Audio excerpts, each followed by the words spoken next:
সেই লড়াইয়ে বেগম খালেদা জিয়া অনুপ্রেরণা হয়ে থাকবেন এই প্রজন্মের কাছে এবং ভবিষ্যৎ প্রজন্মের কাছে।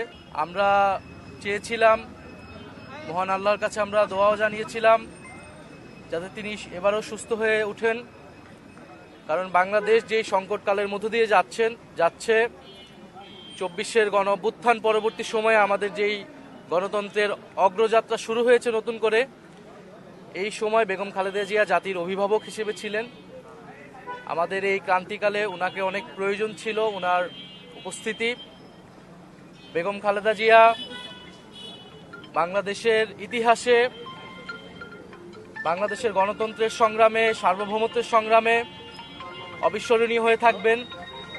আমরা এরশাদ বিরোধী আন্দোলন, 90-এর স্বৈরাচার বিরোধী আন্দোলন থেকে ফ্যাসিবাদ বিরোধী আন্দোলন পর্যন্ত ওনার আপোষহীন যে মনোভাব, দৃঢ়তা, সেটা বাংলাদেশের গণতন্ত্রকামী, মুক্তিকামী মানুষকে অনুপ্রেরণা জাগিয়েছে।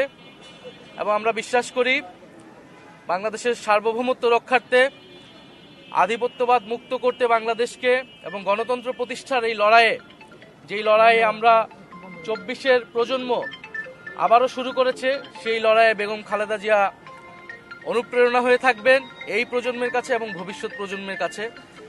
আমরা তার পরিবারের কাছেও শোক জানাই, সমবেদনা জানাই, যে এই শোক সইবার শক্তি তার পরিবার এবং সমগ্র জাতিকে আল্লাহ দিক, এবং তার যেই লড়াই, সেই লড়াইকে আমরা ধারণ করেই বাংলাদেশকে আমরা পুনর্গঠন করব, গণতন্ত্র প্রতিষ্ঠা করব, এটাই আমাদের প্রত্যাশা আজকের দিন।